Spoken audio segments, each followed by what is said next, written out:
Very good evening to all of you. After the completion of previous chapter, today we are here to start a new chapter under the biology segment, and the name of the chapter is How do organisms reproduce? How do organisms reproduce? It means in another line or in a single line fact we can tell that we have to understand, we have to make the notes, we have to clear our doubt with respect to the chapter reproduction. Actually हम लोगों को reproduction पढ़ना है, हम लोगों को उसके बारे में जानकारी लेनी है, और इस चैप्टर में हम लोग रिप्रोडक्शन के टाइप्स, उसके सब टाइप्स के बारे में पढ़ेंगे. सबसे पहले जो सबसे पहला चीज है कि what is the meaning of reproduction. Reproduction है क्या, आखिर रिप्रोडक्शन कहते किसको है? तो reproduction is nothing, it is a process with the help of which any living organism can reproduce its offsprings or its child or its newborn baby etc and etc. Reproduction एक प्रक्रिया है जिसके माध्यम से हम अपने प्रकार के ही गुणों वाले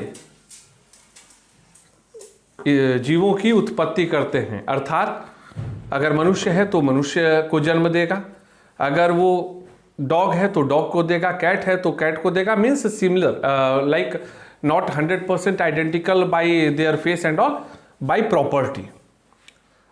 जो नए प्रजनन के बाद जो आएंगे वो उसके गुणों से युक्त रहते हैं. If we have to study about reproduction, तो हम लोगों को ये जानना होगा कि what are the types of reproduction. Reproduction होता कितने प्रकार का है, क्यों? चूंकि उसके बाद ही हम लोग समझ पाएंगे कि आखिर ये जो क्लासिफिकेशन हो रहा है, whatever the classifications are taking place, that are completely based on which basis, वो किस पर आधारित है. तो उसके लिए आप लोगों को जानना चाहिए कि first of all reproduction is classified into two types. पहला एसेक्सुअल रिप्रोडक्शन और दूसरा सेक्सुअल रिप्रोडक्शन. एसेक्सुअल रिप्रोडक्शन का मतलब क्या होता है? जब एसेक्सुअल रिप्रोडक्शन का मतलब होता है कि इसमें यह जरूरी नहीं है कि मेल और फीमेल, मीन्स इसमें दो प्राणियों की आवश्यकता नहीं होती है प्रजनन के लिए. It means a single living organism is responsible for the reproduction. एक ही वह स्वयं ही सक्षम होता है रिप्रोडक्शन के प्रोसेस का पालन करने के लिए. और सेक्सुअल में क्या होता है? एक मेल चाहिए, एक फीमेल चाहिए. उसमें जो है एक जो चीज है वो नहीं होता है. तो अभी इसका फर्क क्या होता है? जो एसेक्सुअल प्रोडक्शन होता है उसमें जो नए प्रजनित बच्चे होते हैं वो कंप्लीटली आइडेंटिकल होते हैं. आइडेंटिकल क्यों होते हैं? अब सीधी सी बात है भाई, अगर ए और बी दोनों मिल के कोई चीज का रिप्रोडक्शन किया तो इसमें सम प्रॉपर्टी ऑफ ए भी आएगा and some property of B भी आएगा, तो वो कंप्लीटली आइडेंटिकल नहीं होगा. लेकिन चूंकि इसमें एक ही रिस्पॉन्सिबल होता है रिप्रोडक्शन प्रोसेस के लिए, तो वो जो उसका जो ऑफस्प्रिंग्स होता है वो कंप्लीटली आइडेंटिकल होता है अपने कंसर्न के, अपने पेरेंट्स के. तो इस चीज को हम लोगों को समझना है कि what is the basic difference. इसमें ओनली वन रिक्वायर्ड होता है रिप्रोडक्शन के लिए, एंड सेक्सुअल में क्या होता है? दो चाहिए होते हैं. सेक्सुअल में क्या होता है? दो चाहिए होते हैं, मेल चाहिए होते हैं एंड फीमेल चाहिए होते हैं. अब जब आप अपने किताब को पलटते हैं, then you will find that we have to study about asexual production with different types. तो एक चीज उसके पहले हम तुम लोगों को बता देना चाहते हैं कि पहले एक बड़ा ही सामान्य सी परिस्थिति होती थी. Earlier we felt lot of difficulties to find out in common phenomena. I am telling it to you कि who is the real father of the baby. लेकिन अब एक डीएनए, अब जो है एक डीएनए टेस्ट होता है. डीएनए टेस्ट मीन्स क्या होता है? डीऑक्सरिबो न्यूक्लिक एसिड. इससे क्या होता है? एक्चुअली ये चीज है क्या? ये होता है कि ये सेल, जो हम लोग सेल का फंडामेंटल स्ट्रक्चर देखते हैं उसमें एक न्यूक्लियस होता है, ये एक्चुअली उससे कंसर्न होता है. और एक्चुअली ये जो है ना इंफॉर्मेशंस जो होता है सोर्स होता है of making proteins, information source of making protein. तो डीएनए जो होता है ये इस चीज का पता लगाने में पूर्णतः सक्षम होता है डीएनए टेस्ट कि actually who is the real parents of the concern baby और चाइल्ड। तो ये डीएनए आपको सामान्यतः डीएनए का फुल फॉर्म अवश्य जानना चाहिए। अब जब हम एसेक्सुअल प्रोडक्शन में आते हैं तो हम लोगों को ये चीज समझना अत्यंत आवश्यक होता है कि what are the types under asexual production. Asexual production, again I am repeating the fact that in asexual production there are no requirement for two parents. Only one parent is enough for the reproduction of their baby. वो अकेले ही अपने संतान या अपने of springs के उत्पत्ति के लिए एनफ होते हैं। अब इनका टाइप्स होता है, अब जैसे मैंने टाइप्स लिखा है, पहला क्या है फ्यूजन, दूसरा क्या है फ्रेगमेंटेशन, तीसरा रीजेनरेशन, चौथा बर्डिंग, पांचवा वेजिटेटिव प्रोपेगेशन एंड छठा स्पोर फॉर्मेशन। अब a part of your book जो आपकी किताबों में दिया हुआ है, इसके अलावा जो है हम लोग इस चीज को समझेंगे। Actually now we will discuss about the first one type. First one type is what? First one type is fission. तो फिजन है क्या? Actually fission is basically happened in unicellular. ये जो होता है एकल कोशिका वाले जीवों में होता है, लाइक अमीबा एंड ऑल। इसमें क्या होता है कि जो सेल्स होते हैं, क्या होता है जो सेल्स होते हैं वो छोटा है जब, तो ठीक है, जब ये बड़ा हो गया, ये क्या हो गया सेल बड़ा हो गया, ये न्यूक्लियस है, ये क्या होता है दो भाग में बंट जाता है। दो भाग में बंटने के बाद क्या होता है एक और ये अलग हो जाता है। ये जो है ये उसके पेरेंट्स थे जो डेवलप्ड हुए after getting fully development, they will separated into two different offsprings। तो इसको हम लोग जानते हैं जो इसको हम लोग क्लासिफाइड करेंगे फिजन के तहत। That's why I told it to you that fission is completely based upon cell division, and for example we will take amoeba, either amoeba we will take, either protozoas we will take, either fungi we will take, या actually जो bacteria और प्रोटोजोइज है ये जो है ये basically single cellular है, और यूनिसेलुलर में फंगी। यूनिसेलुलर में फंगी होता है जो कि फिजन के प्रोसेस के अधीन रिप्रोडक्शन या रिप्रोडक्टिव वर्क को कंप्लीट करता है। अब सेकंड आपका क्या आता है फ्रेगमेंटेशन। सेकंड आपका क्या आता है फ्रेगमेंटेशन। तो फ्रेगमेंटेशन के बारे में एक लाइन में समझो कि जब पेरेंट ऑर्गेनिज्म डेवलप्ड हो जाता है और डेवलप्ड होने के बाद वो अपने फ्रैगमेंट में टूट जाता है। जब फ्रैगमेंट ऑर्गेनिज्म जब है वो जब डेवलप्ड हो जाता है और डेवलप होने के बाद वो दो भागों में टूट जाता है या कई भागों में टूट जाता है। It means it will break down into various pieces. It will break down into various pieces. Then what will happen that the pieces will again make them complete into the organism. The pieces will convert into the organism. तो हुआ क्या, एक organism था जो पूर्ण विकास करने के बाद क्या हुआ टुकड़ों में विभक्त हो गया, और जो उसके नए टुकड़े हुए वह पुनः ऑर्गेनिज्म की अवस्था को प्राप्त कर लेते हैं। तो the process by which such kind of reproduction takes place that will come under fragmentation reproduction. That will come under fragmentation reproduction. इसके अधीन मूलतः अगर सामान्य भाषा में आप समझिए तो स्टारफिश, स्टारफिश का नाम सुने होंगे। Starfish is a very common example, for the explanation और for the making understand better that this one comes under fragmentation. Again I am repeating that the fragmentation reproduction is nothing in that the organism after the getting full development of organism, it will break down into several pieces and their new several pieces will again convert into the organism. वो जो टूटा वो पुनः अपने एक जीवन को प्राप्त कर लेता है। that will convert into organism. That will come under fragmentation reproduction. That will come under fragmentation reproduction. इस चीज को आपको याद रखना है।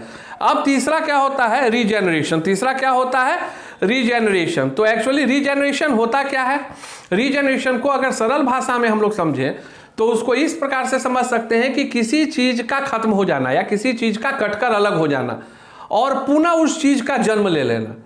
Means whenever the part of any object और any living thing will removed from itself and again it will be formed, so such kind of thing or such kind of creation or such kind of reproduction is known as regeneration, that will be known as regeneration। अब regeneration भी किस में होगा?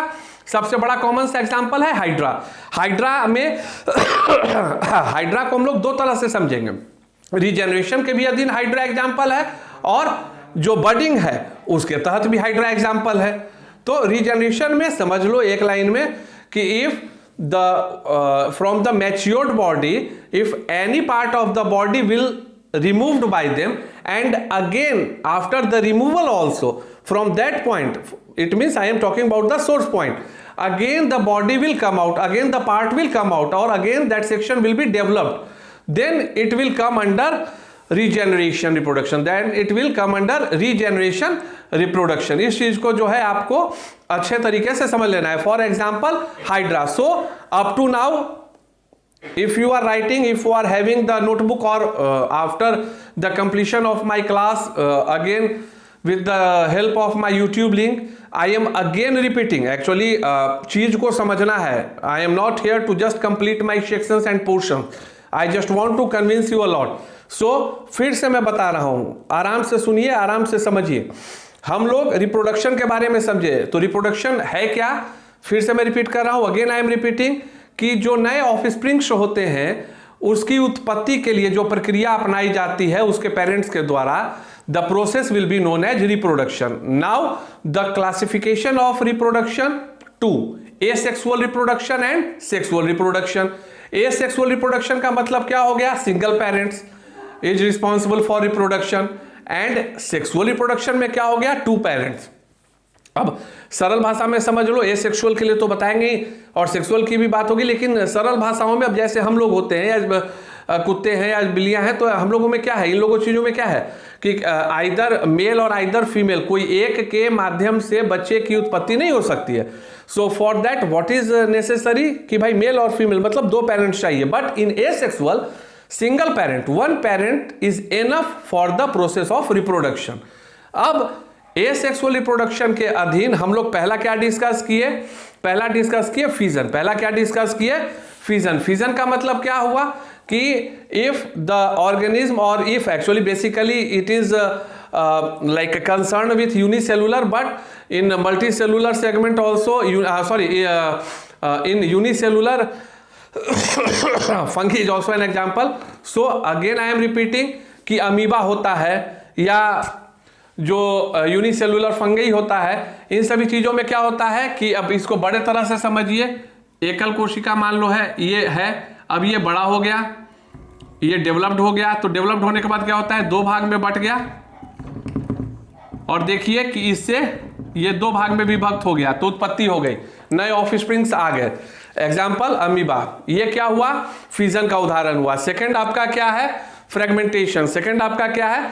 Fragmentation, जिसमें हम क्या बताए आपको कि आफ्टर द मैच्योरिटी और after getting matured of the organism will divided into several pieces and that pieces will again convert into the organism। the process, such kind of process will known as fragmentation process। for example a starfish, for example हमने आपको क्या बताया कि भाई इसकी सबसे सरल भाषा में उदाहरण समझ लो। a starfish as an example is an example for fragmentation reproduction. अब तीसरा क्या हुआ? रीजेनरेशन। तीसरा क्या हुआ? रीजेनरेशन। तो अब इसमें होता क्या है कि इससे जब मूल जो पेरेंट्स होते हैं उनसे डेवलप्ड होने के बाद ये अलग हो जाता है, और ये अलग हुआ वो भी डेवलप्ड हो गया, जहां से अलग हुआ वहां पर भी पुनः नए अंग की उत्पत्ति हो जाती है, जो बाद में फिर डेवलप्ड होकर वो बाइफर्केट होता है, अलग होता है। For that example we will consider yeast and hydra। For that example we will consider yeast and hydra। अब फोर्थ वन क्या है तुम्हारा? बडिंग। फोर्थ वन क्या है? बडिंग।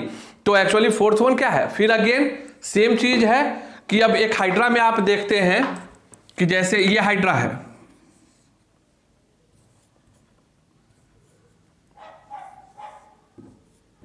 ये जब पूरा मैच्योर्ड हो गया तो ये क्या करता है,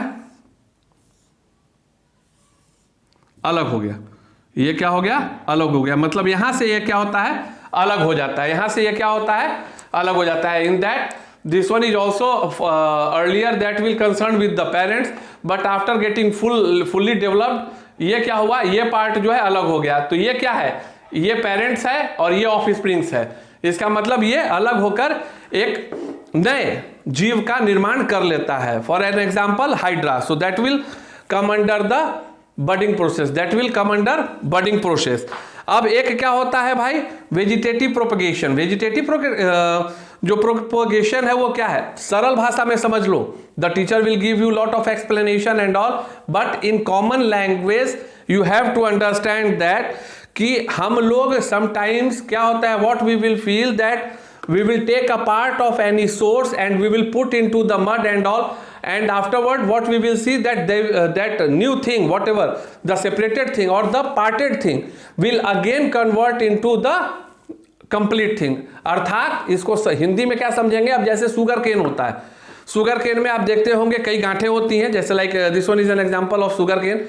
तो हर जगह जो है गांठें होती हैं। अब उसको जो है हम लोग छोटे छोटे टुकड़ों में बांट लिए और उसको अलग अलग जगह लगा दिए। हम लोग बाद में क्या देखते हैं, 2-4-6 महीने के बाद वो हर जो टुकड़ा था शुगर केन का, that will convert into complete sugar cane. वो जो है वो शुगर केन के कंप्लीट गांठ में वो पूर्ण रूप पे प्राप्त हो जाता है। So this is nothing but in common language we can understand vegetative propagation in such manner that we will take a part of the parents and we will plant it here and there, and after some time we will see that the part of the trees and thing will convert into complete thing, will convert into complete thing। अर्थात अगर हम किसी पौधे को लेते हैं, उसकी टहनी या उसके किसी भी अंग को, और उसको हम अलग जगह पे उसको काट कर उससे अलग जगह पे आरोपित कर देते हैं, लगा देते हैं, तो कुछ समय के बाद हम क्या पाते हैं कि वो भी पुनः अपने पूर्णत्व को प्राप्त कर लेता है। उदाहरण के लिए मैंने बताया कि भाई शुगर केन है, आपका रोजेस है, फूल गुलाब की टहनियाँ आप देखते होंगे, we will cut it and we will just put it in the soil and after some time we will see that particular stem will convert into a complete rose tree. तो ये चीजें होती हैं। So that will we have to understand that और we have to read that thing in vegetative propagation and spore formation। the last one is spore formation। spore formation actually एक line में समझ लेना है कि spore formation जो होता है ये सिंगल सेल्ड होता है। ये क्या होता है, सिंगल सेल्ड होता है। अब जैसे हम लोग नॉर्मल फूल को देखते हैं या ये चना के बीज को देखते हैं, हम लोग क्या देखते हैं, there are two parts by which the reproduction or the like growth of the plant will take place, but in spore formation they are single celled, they are single celled and they do not need fuse। उनको किसी भी प्रकार के fuse की आवश्यकता, मतलब प्रसंस्करण की आवश्यकता नहीं पड़ती है। वह उसी से अपने आप को विकसित कर लेते हैं, वो उसी से अपने आप को विकसित कर लेते हैं, means they not requires for gametes and all. तो इस चीज को जो है हम लोग स्पोर फॉर्मेशन के तहत पढ़ेंगे। तो again I am repeating you कि हम लोग ये रिप्रोडक्शन एक तरह से कहा जाए कि काफी बोरिंग चैप्टर है, but technically we have to study about this chapter. So first of all reproduction, types of reproduction, sexual, asexual. Asexual means one parent is enough for the reproduction process। Sexual means 2 parents are required for the reproductive reproduction process। In asexual we are having 6 types। First one fission, second one fragmentation, third one regeneration, fourth one budding, fifth one vegetative propagation, and last one spore formation। In that I explained and cleared each and everything। Next session we will discuss about the sexual reproduction, and for that you have to be prepared because we have to find out or we have to understand very properly that what is the basic difference of the reproduction system of male and reproduction system of female, because it is compulsory to know the difference and how it will responsible for the reproduction and how they will take part in the reproduction। Thank you, have a great day।